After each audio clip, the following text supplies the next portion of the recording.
Qachonki bir holat sizga yoqmasligini boshladimi, demak o'zgarish nuqtasidasiz. O'zi aslida hamma narsa oson. Niyatni to'g'ri qilish kerak, gumonni chiroyli qilish kerak. Bo'ldi, всё. Qilayotgan ishlarim, topayotgan doxodlarim, hamma narsa meni qoniqtirardi, lekin hayot tarzim meni qoniqtirmasdi. O'rtacha 20 minut bir kunda vaqt o'tkazar ekanman Instagramda. Hayotingizga qandaydir bilim kerak bo'ladigan bo'lsa, har doim kitobga murojaat qilasiz. Bo'ldi. Men bu dunyoga yotish uchun, cho'zilish uchun, o'ynash uchun kelmadim, to'g'risi. Harakat qilib ko'rmaganligi uchun afsuslanadim. Assalomu alaykum qadrli do'stlar. Assalomu alaykum qadrli do'stlar. Bugun Maqsud akam yana o'sha Har doimgidek Yorvoration savollardan tayyorlab kelgan kadr ortida Maqsud aka. Boshlang Maqsud aka. Assalomu alaykum qadrli do'stlar. Biz bugun har doimgidek kutilmaganda video yozishga qaror qildik. Onlayn darslarimizni tugatdik yozib, endi salgina bo'sh vaqtimiz qoldi. Bu bo'sh vaqtdan unumli foydalanish maqsadida Maqsud akamiz tayyorlab qo'ygan savollariga yana javob beramiz. Tayyorgarlik qilmasdan boshlashimizning asosiy sabablaridan biri bu to'laqonli, tirik, jonli suhbat chiqishi uchun. Biz boshladik. Ketdik Maqsud aka, boshladik. O'zgarish nuqtasi o'zi nima? Qanday holatda o'zgarish kerak? O'zgarmasa nima bo'ladi? Bir hikoya bilan shu yerni boshlasam yaxshi bo'ladi. Ronaxon bo'ladi. Tashqarida o'tirgan vaqtda yonida iti bo'ladi. Uni oldidan har kun bir erkak o'tib ketayotganda shu itni nolayotganini eshitadi. Undan keyin 5 kun bu narsa davom etgandan keyin o'sha onaxonning oldiga boradi. Nima uchun itingiz har kun nolayapti degan savolni beradi. O'shanda onaxon aytadiki, bu itimiz mixi ustiga o'tirib olgan. Nima uchun u yoqqa boshqa joyga o'tmaydi desa, o'tib boshqa joyga o'tiradigan darajada hali og'rigani yo'q. Shuning uchun nolib yotibdi deydi. Endi o'zgarish nuqtasi o'zi nima aslida? Bir holat bor, tasavvur qiling hayotingizda. U holat sizga yoqmayapti. Yoqmaslikni boshladi. Qayerdadir ishlayapsiz, qachondir hayotingizda eng katta maqsadlaridan, eng katta orzularidan biri bo'lgan ish bugun sizga yoqmaslikni boshladi. Buning asosiy sabablaridan biri yetarlicha sizga o'sha oylik maosh bermayotganlari bo'lishi mumkin. Xo'p, yetarlicha orzu-havaslaringizni u ish orqali qila olmayotgan bo'lishingiz mumkin.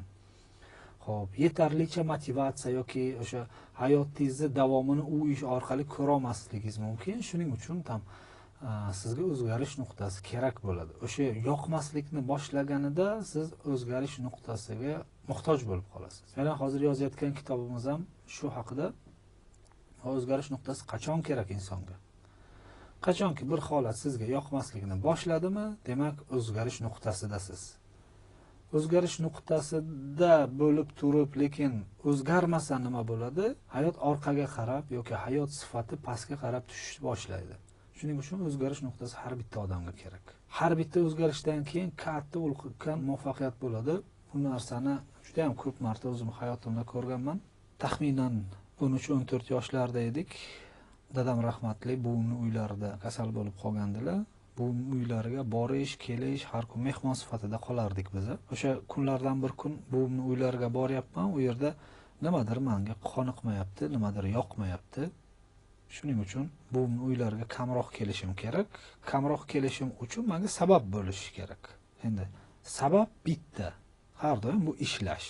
14 yoshimda o'sha Navoiyxonaga ishlashni boshlagan paytim o'zgarish nuqtasida bo'lganman. Chunki har kun borib buvimning uylarida kasal otamga qarab, men 13 yoshimda qo'limdan hech nima ish kelmaydi kasalga qarash uchun. Lekin men u yerda majbur o'zimni o'tirishimni to'g'ri holat deb bilmadim. Ertasi kuni o'zimga ish qidirdim. Non sotuvchiligidan boshladim ishni. O'sha birinchi o'zgarish nuqtasi edi. Keyinchalik 2008-yil birinchi marta bankrot bo'lganimda qilayotgan ishlarim, topayotgan doxodlarim, hamma narsa meni qoniqtirardi, lekin hayot tarzim meni qoniqtirmasdi. Kattaroq inson bo'lishni xohlardim. Mashhur inson bo'lishni xohlardim. Shuning uchun 2008-yil Toshkentga kelishga qaror qildim va Toshkentga keldim. Katta orzular bilan, katta maqsadlar bilan keldim, lekin bilim, tajriba yetmaganligi sababli 2 oy davomida o'sha nechta Navoiyxonam bo'lsa, yig'ilgan pullarim bo'lsa, hammasini yo'qotdim, keyin qaytib Buxoroga qaytdim. O'sha payt birinchi marta 2008-yil birinchi marta qarzga botganman. Haqdorlar haqini so'rab kelgan paytida o'sha yerda tam uji yoqmaydi sizga, напряжение bo'lgani, sizni to'rt tomondan qisishlari va hokazo. O'sha ham ikkinchi o'zgarish nuqtasi bo'lgan. Aslini olganda u uchinchi o'zgarish nuqtasi bo'ladi men uchun. Chunki hayotda tarziga rozi bo'lmaganligim uchun Toshkentga kelib, o'zimni boshqa sohaga sinab ko'rib, u boshqa sohada o'zimni topishga harakat qildim, lekin uni uddasidan chiqa olmadim. Qaytib O'zbekistonga, Buxoroga qaytganimdan keyin qarzim borligini, bor novvoyxonalarim hammasi yopilganini sezdim. Undan keyin yana yangi ishga, santexniklikni boshladim. Bu ham bitta o'zgarish nuqtasi. To есть nimadir sizni qoniqtirmayaptimi? Demak, o'zgarish nuqtasi bo'lishi kerak. Xuddi o'shanaqa holatlar hayotimda juda ham ko'p bo'lgan. 2009-yil ishlayapman, qarzlarimdan qutulganman. Topayotgan daromadim men uchun endi kam. Taklif beryapti. Xo'p, Qozog'istonga borasan, Qozog'istonda mana shuncha oylik beradi. O'shancha oylik bilan ishlaysan. Bu yoqqa ham boryapmiz. 3 oy davomida ishlayapmiz, berilgan va'da ustidan chiqilmayapti, yana o'sha holat. Nimadir yoqmayapti. O'zgarish nuqtasi kerak. Prosta o'zgartirasiz, yo'lingizda davom etasiz. Agar o'zgarish nuqtasi bo'lganda siz hayotingizni o'zgartirmasangiz, demak bir xillik davom etadi, uni oqibatlari yomon bo'lishi mumkin. Shuning uchun o'zgarish nuqtasi обязательно kerak. Har bir odamga kerak. U kim bo'lishidan qat'iy nazar, nima sohada bo'lishidan qat'iy nazar, har bir o'zgarish nuqtasi sizni yangi urovingga, yangi etapga chiqaradi. Va uning orqasidan siz hayotingizni yaxshi tomonga o'zgartirasiz. O'zi shundoq ham bir xillikda yashayotgan odamga u hayotni o'zgartirish, umuman o'zgarish nuqtasi shart emas. Faqat hayotini yaxshi tomonga o'zgartirishni xohlagan odamga обязательный порядке o'zgarish nuqtasi kerak. Nega unaqa odamlar negativ fikrlashadi? Xo'p, o'zi ikki xil odam bor. Kambag'al fikrlaydigan odamlar bor, boylar kabi fikrlaydigan odamlar bor. Kambag'al sifati fikrlaydigan insonlar, ular har doim kamchiliklarni, nuqsonlarni ko'rishadi. Endi u insonlarni ham to'g'ri tushunish kerak, chunki ularda mana shu kamchiliklar, nuqsonlarni ko'rganlari uchun norozichilik juda ham ko'payadi hayotida. O'zidan norozi bo'ladi, atrofidan, oilasidan, hayotidan norozi insonlar qayoqqadir jahlini chiqarishi kerak. O'shaning uchun mana shunaqa bizga o'xshagan yoki hayotda nimadir uddalab bilayotgan, yo umuman davlatga nisbatan o'sha jahlini chiqaradi. Bu men uchun normal holat. Kimdir menga negativ fikr bildirsa, men har doim yaxshi qabul qilaman. Bunga umuman ba'zi payt jahlim chiqadi, chunki hayotda yaxshi tomonga o'zgartirish juda qiyin emas-da, Maqsud aka. O'zi aslida hamma narsa oson. Niyatni to'g'ri qilish kerak, gumonni chiroyli qilish kerak, bo'ldi, всё. Odamlarning gumoni yomonlikda bo'lganligi uchun o'sha jahl ichidagi g'azab, nafrat, boshqalarni muvaffaqiyatga nisbatan hasad paydo bo'lganligi uchun o'sha bor jahlini kommentariyada chiqaradi. Yoki qilayotgan o'sha muvaffaqiyatli insonlarning yo'liga tosh qo'yishga harakat qiladi. O'zi aslida u muvaffaqiyatli insondan so'raydigan bo'lsangiz, "Sen o'zi nima qilyapsan?" desangiz ham, muvaffaqiyatli inson "Men o'zim yaxshi ko'rayotgan ishni qilaman" deydi. U uchun ko'p harakat ham qilmayapti, jon jahdi bilan deylik biror ishga qo'l urmayapti. Prosta o'zi yaxshi ko'rgan, sevib qo'lidan keladigan ish bilan shug'ullanyapti, bo'ldi. Shuning uchun jahlini chiqarishni boshqa yo'lini bilmagan inson boshqalarga shu yo gap otadi, yo tosh otadi, shunaqa kommentariyga kirib yomon izohlarini qoldiradi, bo'ldi. Endi men o'zim YouTube'imdan kelib chiqqan holda aytaman. YouTube'da alhamdulillah unaqa insonlar yo'q, lekin Instagramda juda ham to'lib tiqilib yotibdi.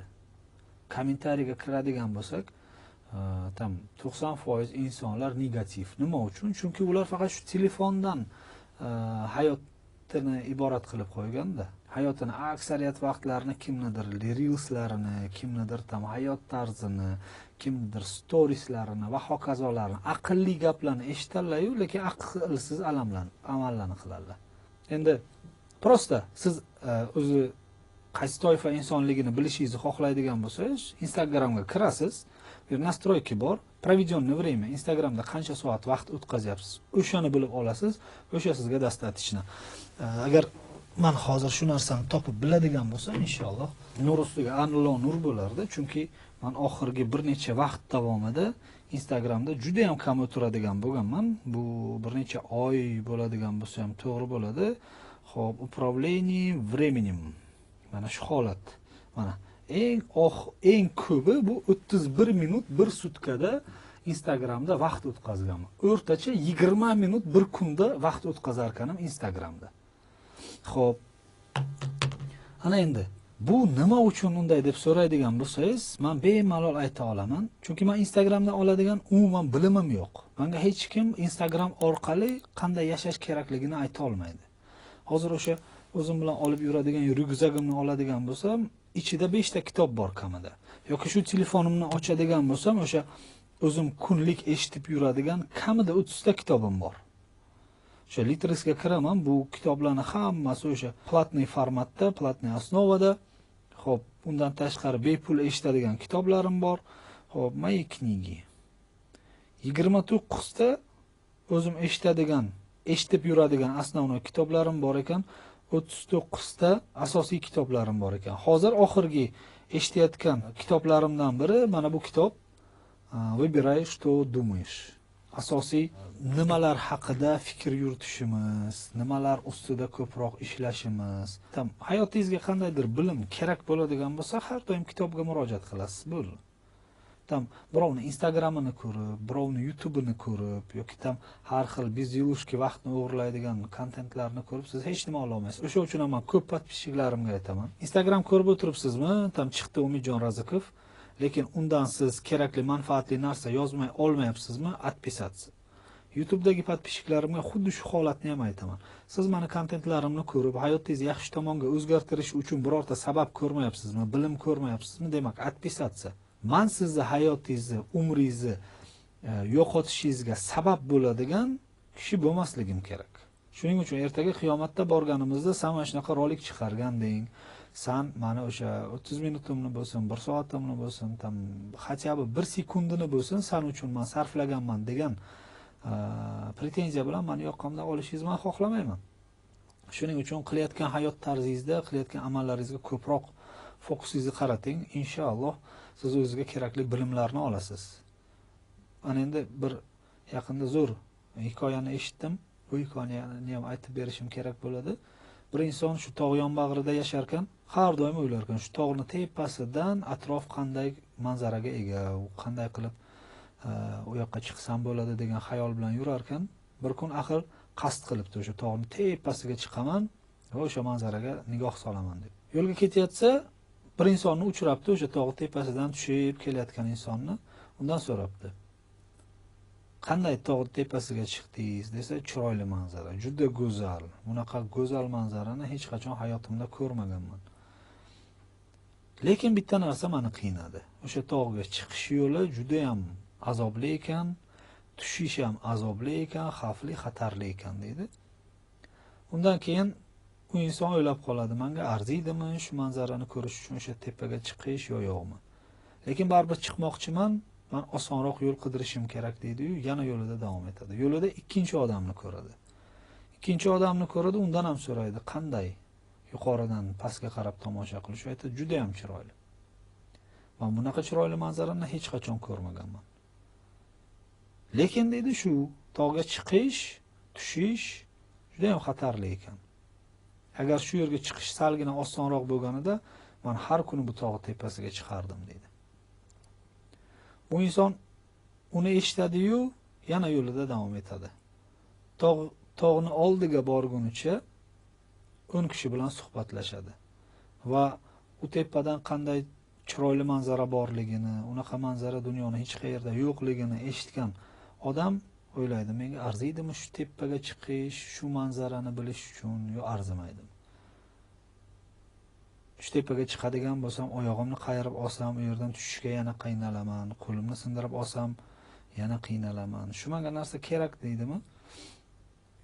Orqaga qaytadi. Menga yetarli o'sha 10 ta odamni o'sha yuqori manzaradan qanaqa manzara ko'rganligi deydi-yu, uyga qaytadi. Oradan 20 yil o'tadi, yana shunaqa holat yuz beradi. Haqiqatdan ham inson orada 20 yil yo'qotganini, lekin bir marta bo'lsa ham o'sha yuqori cho'qqiga chiqmaganligi uchun afsuslanadi. Harakat qilib ko'rmaganligi uchun afsuslanadi. Chunki u insonlarni o'sha yo'l-yo'lakay borib, tepaga chiqish qiyinligini bilib, ortga qaytganligi uchun o'sha harakat qilmaganligidan afsuslanadi. 20 yil oldin bunda juda ham ko'p kuch bo'lgan, juda ham ko'p ishonch bo'lgan. 20 yil o'tgandan keyin bu insonning yoshi taxminan 60 ta. 60 ta inson endi tog'ning tepasiga chiqishni o'zingiz tasavvur qilib ko'ravering. Xuddi shu holatda insonlar sizga muvaffaqiyatga yetadigan yo'l qiyinligini, bir narsaga erishish uchun maqsad yo'lida qanchalik azoblar borligini aytishi mumkin. Agar siz u azoblardan qaytadigan bo'lsangiz, bir kun kelib siz pushaymon yeyishingiz mumkin bo'ladi. Qanchalik azob, qanchalik mashaqqat bo'lmasin, bir marta bo'lsa ham harakat qilib ko'rish kerak va harakatni oxirigacha qilish kerak. Maqsadga erishguncha qilish kerak. Undan keyin to'xtash kerak. Siz harakatni boshlab turib to'xtaganingizdan keyin sizning afsuslaringiz bir kun kelib sizga yordam bermaydi. Assalomu alaykum qadrli do'stlar. Assalomu alaykum qadrli do'stlar. Bugun Maqsud akam yana o'sha Har doimgidek Yorvoration savollardan tayyorlab kelgan kadr ortida Maqsud aka. Boshlang Maqsud aka. Ba'zi payt shu bir savolni berishingizni men ko'p kutaman-da. Umid aka, shu sizga kerakmi degan savolingizni berishingizni kutaman. Yoki ikkinchi savol bor, qilayotgan ishlaringiz shu narsaga arziydimi degan savolni berishingizni kutaman. Qilayotgan loyihalarimiz, uni asosiy sababi, motivatsiyasi nimada degan savolni berishingizni kutaman. Shunaqa savollar bor. Javob berish kerakmi? Birinchisi, shu sizga kerakmi yoki shu qilayotgan ishlaringizga arziydimi? Aslida bu nima qilayotgan bo'lsam, birov uchun emas, bu o'zim uchun. Chunki atrofimda meni qoniqtirmayotgan juda ham ko'p narsalarni ko'ryapman-da. Masalan, insonlarning fikrlashini, insonlarning hayot tarzini, insonlar bir-biriga bo'lgan munosabatini chetdan kuzatuvchi sifatida o'tirganimda o'sha menga ham yoqmaydigan narsalar bor haqiqatdan ham. Negativlarim juda ham ko'p. Endi o'sha negativni birovga aytishni o'rniga, birovga aql o'rgatish o'rniga, men shu qilayotgan ishlarim menga balkim o'sha atrofimga menga kerakli insonlarni yig'ishimga yordam beradi deb o'ylayman. Chunki meni maqsadim dunyoni o'zgartirish emasda, insonlarni o'zgartirish emas. Meni atrofimda o'zimga yoqadigan va men yoqadigan insonlar bo'lishini xohlaganim uchun qilaman bu ishlarni. Endi kerakmi deyilsa, demak o'zimga kerak. Hammaga kerak bo'lishi shart emas. O'zimga kerak. O'sha razbor treyderi bo'lsin, qarzdor razbori bo'lsin, xo'p, 100% loyihasi bo'lsin, yo'riqnoma bo'lsin. Xo'p, hozir yangi loyiha ustida ishlayapmiz, o'sha o'zgarish nuqtasi bo'lsin yoki onlayn darslarimiz bo'lsin, bu faqat men uchun kerak. Men shaxsan o'zim uchun kerak bu loyihalar. Bu loyihalar menga haqiqatdan ham sakinat beradi. Men maza qilaman har bitta loyihamda ishlashga. Onlayn darslarimda ham, offlayn darslarimda sizlar bilan ishlashda ham maza qilaman. Uyda o'tiradigan bo'lsam, men uyda ko'p o'tira olmayman. Uyda ko'p o'tiradigan odamni eshitsam, shunaqa jahlim chiqadi. Mana endi shu ishlarimiz bilan Buxoro, Toshkent, Samarqandda yuraman. Ba'zi payt oilam men bilan birgalikda Toshkentda bo'ladi, ba'zi payt Buxoroda bo'ladi. Mana oilam yaqin 5 kunda men bilan Toshkentga kelgan. Hozir hamma joyda qor, sovuq, uydan chiqishmayapti. Men ertalab soat 10-11 ofisga kelaman, shu bilan soat 10-12 qilib uyga kiraman. Ulardan so'rayman, siz bugun aylanishga chiqdingizmi biror joy? Yo'q, biz uydan chiqmadik deydi. Men shunaqa zerikaman uyda 1 soat ortiqcha o'tiradigan bo'lsam. Men uyqudan uyg'onganimdan keyin maksimum uyda o'tirib biladigan vaqtim bu 1 soat. Uyg'ondim, men uydan chiqib ketishim kerak bo'ldi. Chunki uy meni yeb qo'yadi-da, qisib qo'yadi. Lekin ba'zi bir odamlar bor, 2 oylab, 3 oylab, 1 yillab uydan chiqmaydi. Sog'ligi o'z o'rnida, hamma narsasi, 4 muchasi sog'. Topgan ishi yo telefonda o'ynab o'tiradi, yo televizordan bu yoqqa kelmaydi. Uydan chiqqandan keyin siz qorni yog'ishini, yomg'irni, insonlar bilan munosabatni, bu narsani ko'rasiz-da. Agar hayotdan maqsadingiz bo'lmaydigan bo'lsa, uyda o'tirishdan ham maqsad yo'q. Bir xil odam kunini bir xil o'tkazishi mumkin, lekin men uchun zerikarli bu hayot. Men bu dunyoga yotish uchun, cho'zilish uchun, o'ynash uchun kelmadim to'g'risi. Bo'lgan vaqtida haftalab, oylab uyda yotib qolganman, chiqmaganman. Depressiya, stress, shunaqa holatlar bo'lgan. Lekin hozir meni qamab qo'yishsa ham men uyda o'tira olmayman. Amallab teshik topib chiqib ketaman deb o'ylayman. Birinchi bo'lib o'sha Allohdan so'raydiganimiz bu sog'ligimizni berishi. Chunki sog'lik bo'lmasa keyin uyda yotib qolishga majbur bo'lamiz-da. Lekin har bir kunimdan alhamdulillah shukr keltiraman, chunki uyda o'tiradigan bo'lsam, bu to'rt devor meni yeb qo'yadi. Yonimda kim bo'lishidan qat'iy nazar yeb qo'yadi. Qilayotgan ishlarim, mana miyamda hozir shuncha qilayotgan ishlarim dedimmi, hammasi bir boshidan o'tyapti-da. Men oxirgi paytlar shu offlayn darslarni ham yig'ishtirib qo'yganman, fokusimni onlayn darslarga berganman, lekin offlayn darsdan maza oladiganday boshqa joyda maza ola olmayman. Qancha ko'pchilik bilan munosabatda bo'lsam, muloqotda bo'lsam, o'sha menga shuncha kuch beradi. Mana hozir soat nechi bo'lgan? Toshkent vaqti bilan 22:00. Mana energiyam hozir ham 100 da turibdi-da. Kerak bo'lsa yana 200 ga chiqarishim mumkin bo'ladi. Hozir masalan bir 100 kishini yig'ib bering. Shu trading bo'yicha birorta master klass qilish kerakmi? Bemalol o'tib bilaman. Bemalol 2-3 kechqurun bo'lsa ham o'tib bilaman. Chunki men yaxshi ko'radigan ishim bilan, soham bilan shug'ullanaman. O'sha narsa menga zavq beradi. Shu hayotdan maqsadingiz bo'lmaydigan bo'lsa, nimani yaxshi ko'rib qilasiz, o'shani qilishingiz kerak bo'ldi. Ba'zi bir insonlar keladi, men hayot tarzim meni qoniqtirmayapti, men o'zgartirmoqchiman deydi, vazifa yozib beraman. Qiladigan ishing ertalab turasan, bir yurasan, sayr qilasan, kitob o'qishni boshlaysan. Chunki mana bu stakanni salgina katta qilish kerak-da. Bu katta bo'lmaydigan bo'lsa, bu torayishni boshlaydi. Qancha torayishni boshlasa, shuncha kichik bo'ladi. Qancha kichik bo'lsa, shuncha chirishni boshlaydi. Shuning uchun arziydi Maqsud aka qilayotgan ishlarimiz.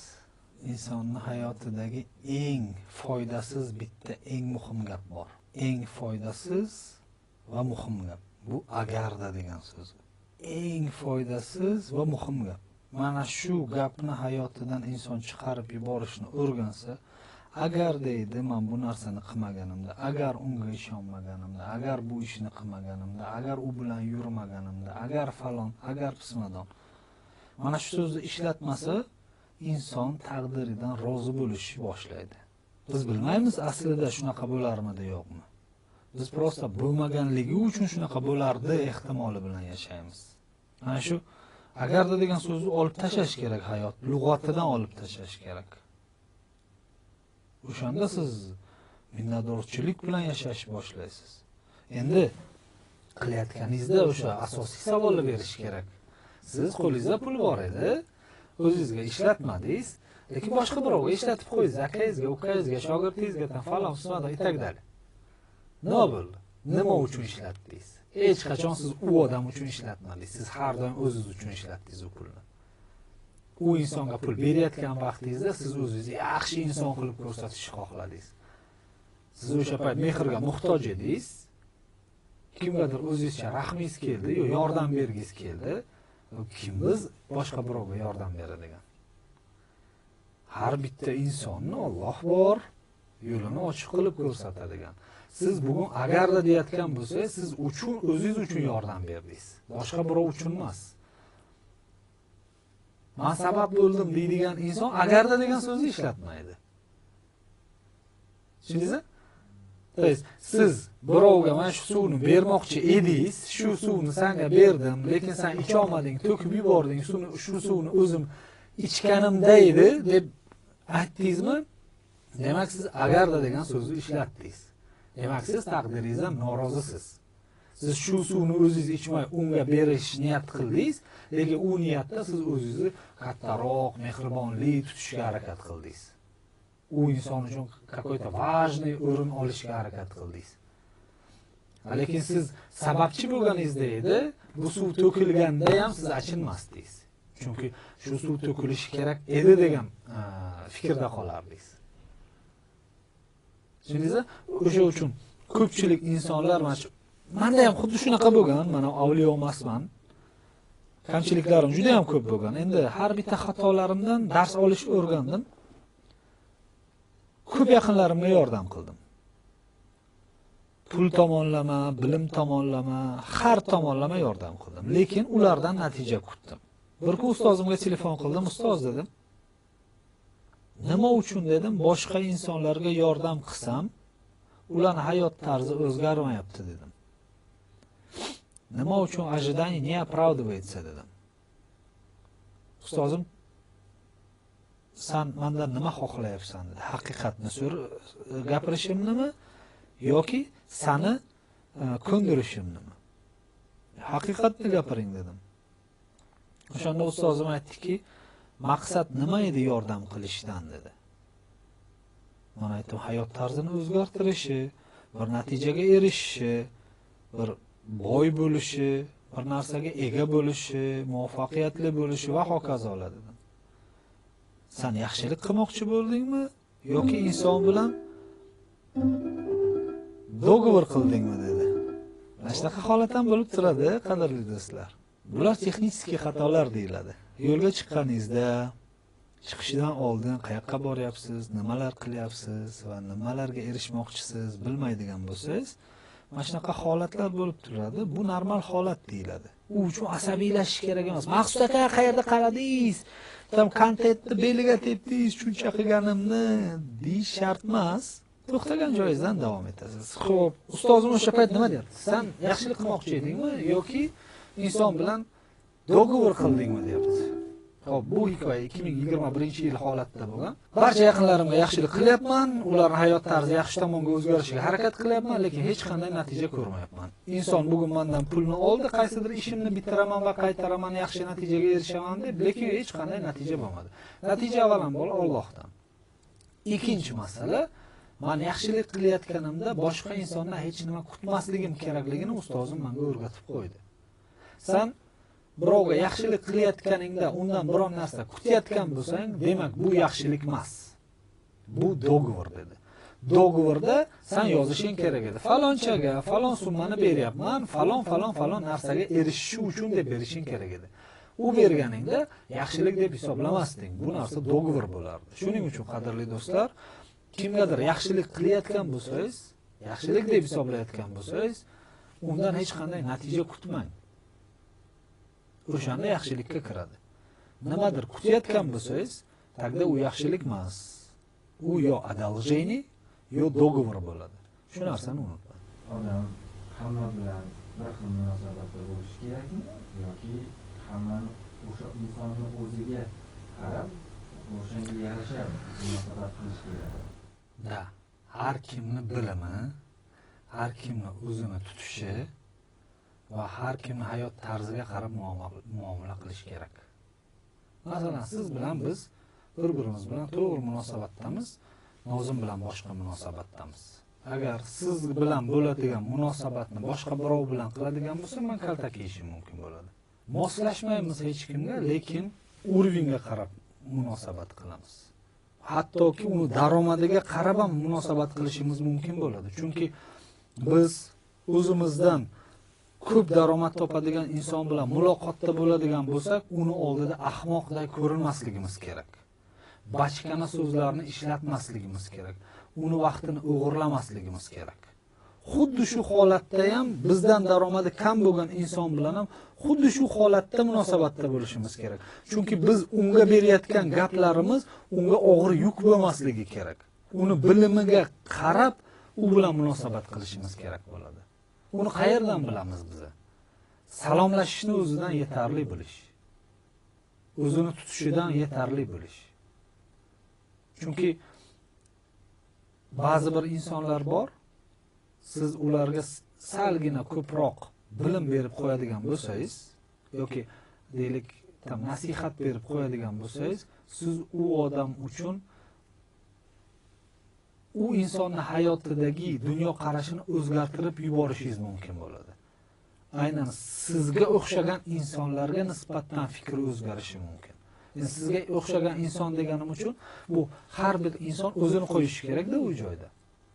Bilimli bo'ladigan bo'lsa, bilimliga nisbatan fikrini o'zgarishi mumkin. Bilimsiz bo'ladigan bo'lsa, bilimsiz insonlarga nisbatan fikrini o'zgartirib yuborishi mumkin. Shuning uchun har bir insonni o'sha urviniga qarab munosabatda bo'lgan man uchun yaxshiroq. Boshqalarda bilmadim. Bu degani pullik odamga borib paxta qo'yish emas. Pullik odam bilan filtr qilingan holda. Pulsiz odam bilanchi? Pulsiz odam bilan uni kamsitib emas, to'g'ri yo'riq berib yoki umuman uni ehtiyojlaridan kelib chiqqan holda savollariga javob berib, to'g'ri yo'nalish ko'rsatish kifoya. Chunki biz beradigan har bir gapimiz bilan, beradigan har bir nasihatimiz bilan insonni dunyo qarashini boshqa insonlarga bo'lganini buzib yuborishimiz mumkin bo'ladi. Bu meni shaxsiy fikrim. Nima uchun psixologlarga ko'p ehtiyoj tug'ilgan? Psixologlar aslida men 90% psixologlarni bemalol ayta olaman, qo'rqmasdan 90% psixologlar o'z hayot tarziga ega emas insonlar. Konkretni ayta olaman. Er bilan munosabat, bola bilan munosabat, xotin bilan munosabat, ona bilan, qaynona bilan munosabat. Ana shu 90% ni analiz qilib chiqing. Javob beraman, o'zini hayotida muammosi bor. Kim nimada oqsayotgan bo'lsa, o'shandan o'rnak bo'lishga harakat qiladi. Absolyutno psixologlarda 90% harakat qiladi, ishlaydi bu narsa. Er bilan munosabat qurishni o'rgatayotgan, hayot tarzini yaxshi tomonga o'zgartirishga fokusini qaratgan ayollar bilan bemalol muloqot qiladigan bo'lsangiz, siz aniq ularning hayotida kamchiligini topasiz. Da, ularning hayoti sizga o'rnak emas, lekini bor. O'zini hayotida bir narsani qoyil qilmagan inson sizga nimani o'rgata oladi? Tasavvur qiling. Sizga bir psixolog xotiningiz bilan urushmaslikni, xotiningiz bilan ahil yashashni o'rgatyapti. Lekin o'zi 3 marta ajrashgan. Nimani o'rgata oladi? Sizga aytayapti, jahlingiz chiqqan paytiga deyapti, tam sabr qiling, bir qadam orqaga bo'ling, bo'lmasa eshituvchi pozitsiyasiga bo'ling deb yo'nalish beryapti. O'zini ko'rasiz, 3 marta ajrashgan. 3 ta farzandi uchun aliment to'lamayapti. Qayerdan ko'rmasangiz qochib yuribdi. 90% shunaqa. O'sha uchun shaxsiy fikrga ega bo'lish kerak. To'g'ri deb bilyapsizmi, bir ishni qiling. Bu to'g'ri bo'layotgan ishingiz shariatga to'g'ri keladimi? Sunnatga to'g'ri keladimi? O'shanga fokusingizni qarating, bo'ldi, hammasi gulday bo'ladi. Psixolog mana buni tashqi qismi bilan ishlaydi-da, ichkariga kira olmaydi. Shuning uchun tashqi qism bilan emas, ichkarisi bilan, qalb bilan ishlash kerak. Men ko'p psixologlar bilan gaplashganman, ko'p psixologlardan konsultatsiya olganman, ko'p psixologiya bo'yicha ko'p narsa o'rganganman. Shuning uchun любой bir psixolog bilan bemalol yuzma-yuz o'tirib bahslasha olaman. Psixologiya hech narsani davolamaydi. Umuman, faqat tashqi tomondan yarangiz bo'ladigan bo'lsa, uni qanday davolashni o'rgatadi. Lekin ichkarida uni qonayaptimi, yeringlayaptimi, uni ko'rsata olmaydi. Qalbshunoslik sohasi bor. Qalbshunoslik yo'nalishi bor. Men bitta Glubina dushi degan programmani o'qiganman. Chunki odam alayhissalomdan 7 ta nasihat bo'lgan. Ularning bittasi qalbingizga quloq soling va qalbingiz aytganini qiling deyilgan. Odam alayhissalomdan kelayotgan nasihat bu. Qolganlari bir tiyin.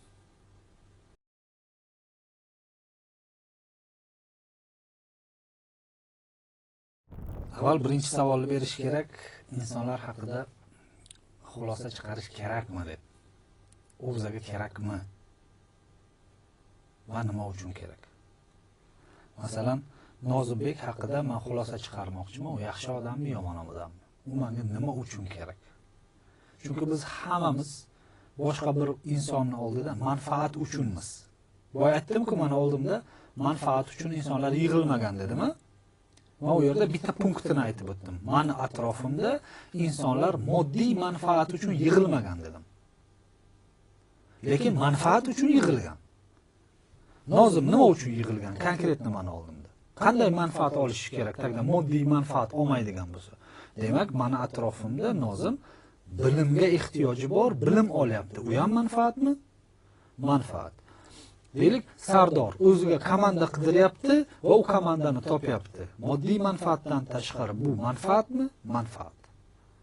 Maqsud aka, Sardor moddiy manfaat uchun yig'ilmagan bo'lsa, tagda nima uchun yig'ilyapti? Mana bu loyihani qilyapti. Bu ular uchun manfaatmi? Manfaat. To'g'ri, qanday manfaatim bor u inson haqida xulosa chiqarishim uchun? U menga kerakmi, kerak emasmi? Va u chiqargan xulosam to'g'ri va noto'g'riligini har doim men o'sha davomiylikda bilaman. Chunki ko'p adashganman. Odamlar haqida tez xulosa chiqarganman, qilayotgan ishlaridan kelib chiqqan holda. Chunki men faqat tajribamni gapirishga o'rganganman, kitobiy gaplarni bilmayman, qanday qilish kerak, nima qilish kerakligini. Masalan, Sharq Tradingda ham o'zingiz bilasiz, juda ham ko'p odamlar bo'lgan. Mana shu studiyani ishlatgan bolalar bo'lgan. Men o'zim yaxshi ko'rgan odamlar bo'lgan, yaxshi ko'rganman shu bolalarni. Lekin prosta ajidanini oqlamasdan ketgan bolalar. Xulosalarim juda ham zo'r bo'lgan, yaxshi bo'lgan. Endi ba'zi birlari bilan chiroyli xayrlashganmiz, ba'zi birlari bilan umuman xayrlashmaganmiz. Hozirgacha oramiz ochiq qolgan. Bitta Muhammad degan programmistimiz bo'lardi, juda ajoyib bola. O'sha bilan biz bitta chiroyli xayrlashganmiz. Kelgan Umid aka, siz bilan ishlab hayot tarzimni o'zgartirdim. O'sha turgan botqog'imdan chiqib bildim. Endi boshqa bog' tomon harakat qilish uchun yo'l ko'rdim. Qachon xohlasangiz men yoningizdaman, любой xizmatingizga tayyorman. Lekin men o'zimni yo'limni qurishni qarorini oldim dedi. Eng chiroyli xayrlashganim shu bola bo'lgan. Hozirgacha любой bitta ishim tushadigan bo'lsa telefon qilaman. Muhammadjon, у меня такие проблемы, можешь решать deyman. Всё, aka, не вопрос deydi. Distansionni hal qilib beradi. Любой bitta muammoyimni. Ish bilan xayrlashganmiz, hayotda emas. Ba'zi bir insonlar ana shu xayrlashishni bilmaganligi uchun bizani ish bilan xayrlashishni bilmaganligi uchun ham hayot yo'llarimiz boshqa bo'lib ketgan. Xulosamizni vaqtli chiqarib qo'yganmiz. Zo'r bola, ana shu bola zo'r bola. Hamma ishlarimni topshirib qo'yganman. O'sha uchun insonlar haqida xulosa chiqarishga shoshilmang. U sizdan qanday manfaat oladi, siz undan qanday manfaat olmoqchisiz. Shu narsani analiz qiling bo'ldi. Ishonch bildirish kerakmi? Bildirish kerak. Chunki ishonchsiz yashash eng katta azoblardan biri. Hozir masalan kimgadir qaysidir vazifani beradigan bo'lsam, ishonch bildirmasdan beraman. Oqlasa oqlaydi, oqlamasa oqlamaydi. Chunki kutmayman-da hech kimdan. Ilgari kutardim. Shu bola mana shu ishni do'ndiradi deb aytardim. Chunki unda potensialni ko'rardim men. Bormi o'sha potensialni zo'r aniqlayman, lekin qila oladimi? Uni o'zi biladi. Xohishlariga bog'liq, uni manfaatlariga bog'liq. Assalomu alaykum qadrli do'stlar. Assalomu alaykum qadrli do'stlar. Bugun Maqsud akam yana o'sha Har doimgidek Yorvoration savollaridan tayyorlab kelgan kadr ortida Maqsud aka. Boshlang Maqsud aka. Xo'p, aziz do'stlar, savol-javoblar shulardan iborat edi. Mana shunaqa spontan videolarimiz bizdan juda ham ko'p bo'ladi inshaalloh, chunki studiyamizni tayyorlab oldik. Undan keyin tez aloqaga chiqib turamiz. Xo'p, o'zingiz ehtiyot qiling. Sizni qiziqtirgan savollar bo'lsa, kommentariyada qoldiring. Uni Maqsud akam o'qiydilar, men ham o'zim kirib o'qib turaman. Xo'p, onlayn formatda shunaqa podkastlar orqali, yuzma-yuz orqali yoki yo'riqnomalar orqali siz bilan ko'rishamiz. O'zingiz ehtiyot qiling. Ramazon oyida turibmiz. Ramazonni xayr barakasi har bitta oilaga nasib qilsin. Xayr, salomat bo'ling.